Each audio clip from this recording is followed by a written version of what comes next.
আসসালামু আলাইকুম বন্ধুরা, আপনাদেরকে স্বাগতম সিফাত আইটি চ্যানেলে। আমাদের আজকের HTML পার্ট 7 আমরা শুরু করতে যাচ্ছি। আজকের আলোচ্য বিষয় হচ্ছে ফর্ম। HTML ফর্ম কিভাবে ডিজাইন করতে হয়। একটা যে ওয়েবসাইট পেজে বিভিন্ন যে ফর্মের ডাটা ইনপুট দিয়ে দেওয়ার অনেক কিছু আমরা বিভিন্ন পেজে দেখে থাকি, যেমন first name, last name, submit button. আমরা এই কিছু অল্প কিছু ইনপুট নিয়ে আসে কাজ করব, ফর্ম ডিজাইন নিয়ে কাজ করব, HTML ফর্ম ডিজাইন। তো চলুন শুরু করা যাক। আমি HTML এর স্ট্রাকচার আজকে তৈরি করিনি, তো প্রথমে আমরা স্ট্রাকচারটা তৈরি করে নিই। ফার্স্টে ডক টাইপটা আমরা ডিক্লেয়ার করে দিই। Doctype HTML starting tag, HTML ending tag, এবং স্টার্টিং ট্যাগ এন্ডিং ট্যাগের ভিতর HTML হেড ট্যাগ, হেড ট্যাগের পর বডি ট্যাগ, বডি ট্যাগ। আচ্ছা, হেড ট্যাগের ভিতরে আমরা টাইটেলটা লিখে ফেলি,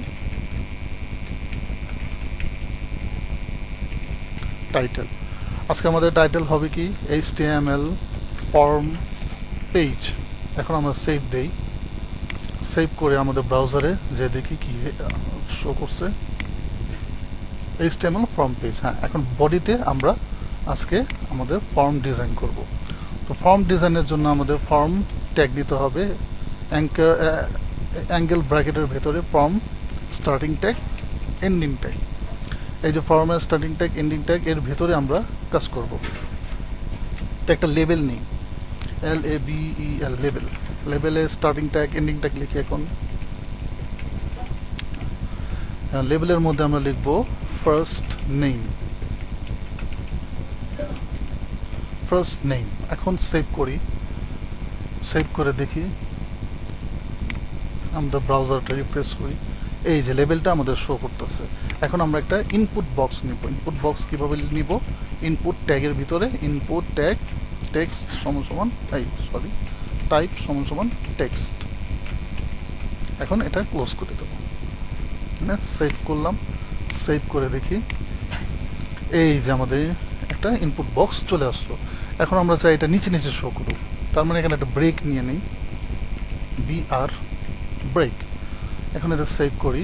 সেভ করে ব্রাউজার রিফ্রেশ করি, এই যে নিচে নিচে চলে আসছে। এখন আমরা আরেকটাই নেই, আরেকটা লেভেল নেব আমরা এখানে, LABEL স্টার্টিং ট্যাগ, লেভেলের এন্ডিং ট্যাগ। এখন আমরা এই লেভেলে লিখব লাস্ট নেম। এখন আমরা এখানে আবার BR একটা ব্রেক নিয়ে নিই, কারণ আমরা নিচে নিচে শো করাবো, এই কারণে। আরেকটা এখানে ইনপুট বক্স নেই, ইনপুট টাইপ, এটাও হবে টেক্সট, কারণ আমরা এগুলোতে টেক্সট ভিউ করাবো, টেক্সট ইনপুট দিব। এখানে BR ট্যাগ নেই। এখন যেটাকে সেভ করি এবং আমাদের ব্রাউজারকে রিফ্রেশ দেই। ব্রাউজারে দেখবো আমাদের আরেকটি ফিল্ড এখানে চলে আসছে, আরেকটি ইনপুট বক্স এখানে চলে আসছে। এখন এখানে একটা সাবমিট বাটন নিব। তো আমরা এখানে একটা ইনপুট টাইপ, এখানে SUBMIT সাবমিট, এটা করি। এন্ডিং ট্যাগ দেখেন, প্রত্যেকটা ইনপুটের কিন্তু স্টার্টিং ট্যাগ, এন্ডিং ট্যাগ একসাথেই দেওয়া আছে। পিছনে কিন্তু ব্যাক স্ল্যাশ দিয়ে আমরা এখানে উল্লেখ করে দিচ্ছি, স্ল্যাশ দিয়ে। ওকে, এখানে সেভ করি। সেভ করে ব্রাউজারে দেখি, রিফ্রেশ করি, এই যে সাবমিট বাটন এখানে শো করলো। এখন সাবমিট বাটনে এখানে আমরা একটা এখানে অতিরিক্ত একটা BR দিয়ে দিই, BR দিয়ে সেভ করি। এখন দেখি সাবমিট বাটন এখানে একটু ফাঁকা থাকে, দেখতে সুন্দর লাগবে। এই এখন সাবমিট বাটনটা আমরা যদি চাই, এটার নামটাকে আমরা চেঞ্জ করে দিতে পারি।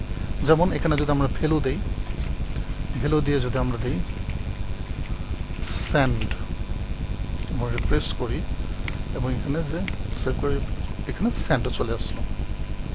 এখন আমরা দেখি ফার্স্ট নেম সিফাত, লাস্ট নেম মধ্যে দিয়ে স্যান্ড করি, এই যে স্যান্ডটা চলে গেল। ঠিক আছে, এই যে এখানে চলে গেল। ওকে, এখন এখানে আমরা আরেকটা দেই, ইনপুট টাইপ রিসেট। আচ্ছা, এটা একটা ট্যাগ নিলাম। এই ট্যাগের কাজ কি দেখি, এখানে আমরা এখানে বাটনটা শো করছে, এখানে র্যান্ডমলি কিছু টেক্সট লিখলাম। আমরা এখানে দেখা গেল যে এখন এটা আবার নতুন করে কোনো কিছু এর ওলট পালট করে লেখা আমরা সুন্দর করে একটা ইনপুট দিতে চাচ্ছি, কিন্তু এখন এটা কি ব্যাকস্ল্যাশ দিয়ে না কেটে এখানে যখন আমরা রিসেটে ক্লিক করব এটা আবার নতুন হয়ে গেল, নতুনভাবে চলে আসলো। আর যখন এখানে একটা লিগেল আমরা একটা ইনপুট দিলাম, দিয়ে যখন সেন্ড করব তখন এই সেন্ডটা কী হবে, এটা চলে যাবে। ওকে, এগুলা ইনপুট যেগুলো আছে এগুলো প্রত্যেকটার একটা নাম হবে, নেম অ্যাট্রিবিউট হবে। নেম অ্যাট্রিবিউটগুলো কেন হবে, আগে নেম একটু লেখা শিখি। নেম অ্যাট্রিবিউটটা লিখবো আমরা অলওয়েজ, এটা কি টাইপ, টেক্সট টাইপ, এখানে টেক্সট শর্ট ফর্ম লিখলাম, তারপর এটা লেবেলটা কি ফার্স্ট নেম, এটা হবে ফার্স্ট নেম। এখন এটা সেভ করলাম। যখন আমরা ডাটাবেজ নিয়ে কাজ করব তখন আমাদের এই নেম ইটা অ্যাট্রিবিউটের যে ইটা ভ্যালুটা এটাই আমাদের ডাটাবেজে পাঠাতে হবে, এটা ধরেই পাঠাতে হবে, কারণ এটা ধরে যখন আমরা কল করব তখন এইটার মধ্যে যে ইনপুটটা আমরা দিব সেই ইনপুটটা ডাটাবেজে সেভ হবে। তো আমরা এখানে এই ইনপুটে এখানেও একটা নাম দেবো, এটার টিএক্সটি, যেহেতু এটা টেক্সট টাইপ এর জন্য আমরা টেক্সটের শর্ট ফর্ম টিএক্সটি দিলাম, এবং এটা লেবেল কি লাস্ট নেম। এটা লেবেলের নাম অনুসারে এই যে এই নামটা রাখার উদ্দেশ্য এটাই হলো যাতে করে একটা নামের সাথে একটা নাম যাতে মিলে না যায়, ইউনিক নাম যাতে হয়, এই কারণে। ওকে, তো আমরা আজকে যে ফর্ম নিয়ে আলোচনা করলাম এবং ফর্মের কয়েকটা এলিমেন্ট এখানে দেখলাম আমরা, এবং এলিমেন্টগুলো কোনটা কী কাজে লাগে এটাও আমরা দেখলাম। দেখি এখানে আবার আমরা কিছু লিখে আমরা দেখি যখন আমরা এখানে সেন্ড করব তখন এই যে এখানে যে নেম লেখার কারণে এই যে নেম সহকারে এই যে ভ্যালুগুলো চলে আসছে সিফাত, ঠিক আছে, এই যে চলে আসছে ভ্যালুগুলা, এই যে ফের মাহমুদ, লাস্ট নেম মাহমুদ, এখানে হলো সিফাত, ঠিক আছে, চলে আসছে। তো বন্ধুরা আজকে আমরা আলোচনা করলাম ফর্ম নিয়ে, আরেকটু দেখে নিই। বডির ভিতরে আমরা ফ্রন্ট ট্যাগ নিয়ে কাজ করব, বডির ভিতরে, এবং বডির ভিতরে আমরা ফ্রন্ট যে starting tag form ending tag দেব।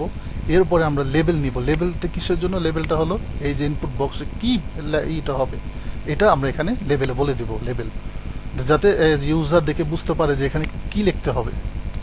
ওকে, এই যে এখানে আবার ইনপুট টাইপ নিলাম টেক্সট, ইনপুট টাইপ টেক্সট মানে হলো এখানে ইনপুটটাকে যে বক্সটা ইনপুট বক্স, এই ইনপুট বক্স শো করানোর জন্য আমরা ইনপুট টাইপ টেক্সটটা লিখে দিলাম। আর এটা একটা এলিমেন্ট, একটা অবজেক্ট, প্রত্যেকটা অবজেক্ট এলিমেন্টের একটা একটা করে নাম হয়।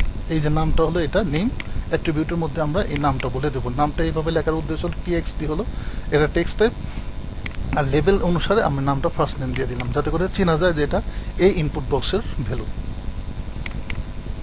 ওকে, এখন চাইলে আমরা এই লেবেলের কাজটা আমরা এখানে প্লেস হোল্ডারের মধ্যেও দিয়ে দিতে পারি। প্লেস হোল্ডার, এখানে যদি আমরা দিই ফার্স্ট নেম, এখন এটা সেভ করি, সেভ করে দেখি এখানে রিফ্রেশ দিই,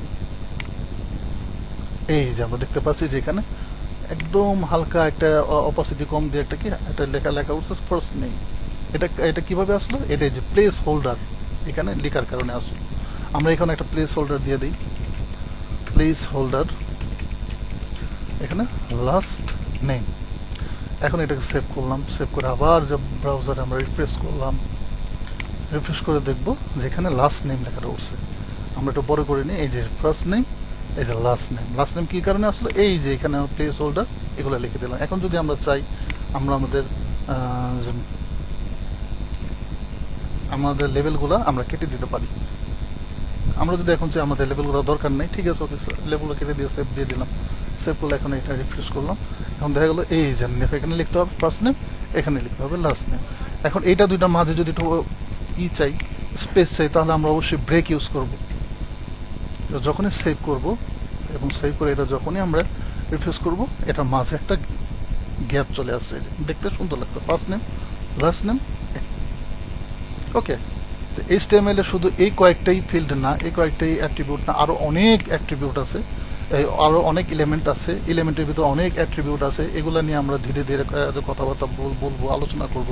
এখানে যেমন আরেকটা দিয়ে শেষ করব, যেমন